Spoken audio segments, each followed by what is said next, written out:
మనుబోలు మండలం కొలనుకుదురులో కాగాని పూజితమ్మ కోటి సంతకాల సేకరణ కార్యక్రమంలో పాల్గొనడంతో ప్రజల నుంచి విశేష స్పందన లభించింది. ఈ సందర్భంగా మీడియాతో మాట్లాడుతూ రాష్ట్రంలో మెడికల్ కాలేజీలు వరం చేసేందుకు ముఖ్యమంత్రి చంద్రబాబు నాయుడు చూస్తున్నారని విమర్శించారు. పేదలకు మెరుగైన వైద్యం అందాలంటే కాలేజీలు ప్రైవేట్ పరం కాకూడదని పేర్కొన్నారు. తప్పుడు నిర్ణయాలను రాష్ట్ర ప్రజలు వ్యతిరేకించాలని కోరారు. రాష్ట్ర వ్యాప్తంగా సంతకాల సేకరణ ఉద్యమంలో ప్రజలు పెద్ద ఎత్తున సంఘీభావం తెలుపుతున్నారని అన్నారు. కులంకుదురులో తనకు ఘనస్వాగతం పలికిన నాయకులు, కార్యకర్తలకు ప్రత్యేక ధన్యవాదాలు తెలిపారు. ఇటువంటి ఆరోగ్యశ్రీ దాదాపు ఆగిపోయిన పరిస్థితి నెలకొందని విమర్శించారు. బైక్ ర్యాలీ అందరినీ ఆకట్టుకుంది.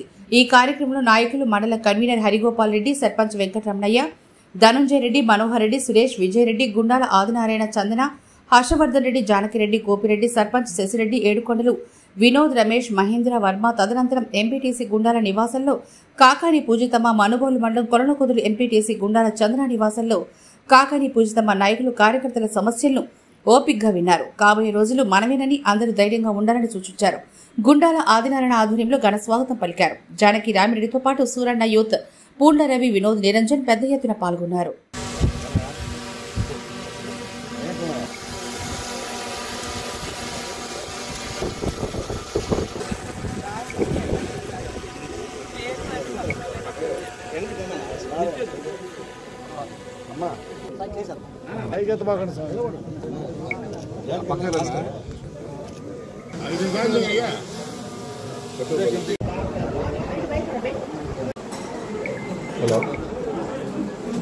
రాదురా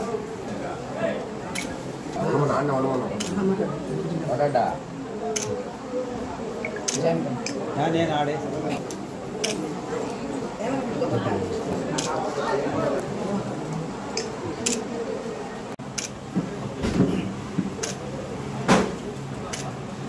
సూర్య కొద్దిగా నువ్వు కూడా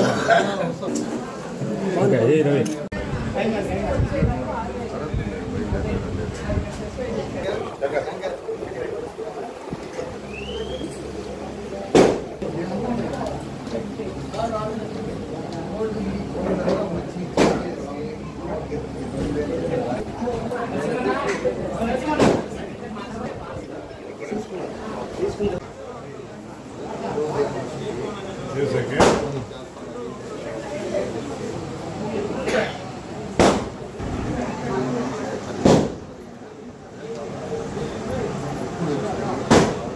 పనిచేస్తున్నారు ప్రభుత్వం అని చెప్పి నేను ఈరోజు ప్రశ్నిస్తున్నాను.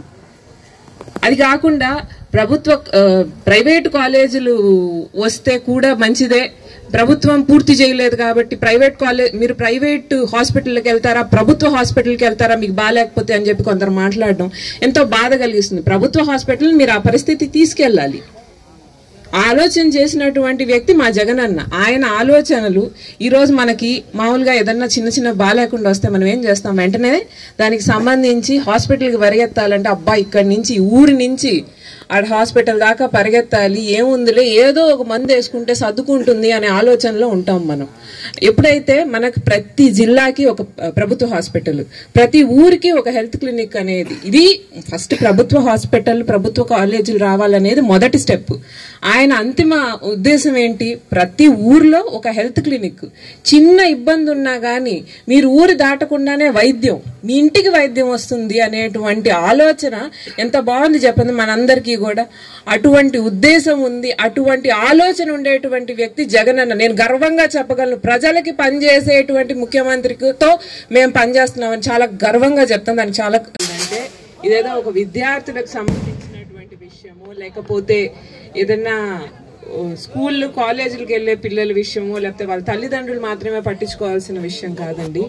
వైద్య విద్య దూరం అవుతుంది, పేదలకి అర్హులైనటువంటి విద్యార్థులకి అనేది ఒక వంతు అయితే, ఈ మెడికల్ కాలేజీల ప్రైవేటీకరణ వైద్యాన్ని కూడా పేదలకి దూరం చేస్తుందండి. ఎంత దారుణంగా ఉందంటే ఈరోజు పరిస్థితి.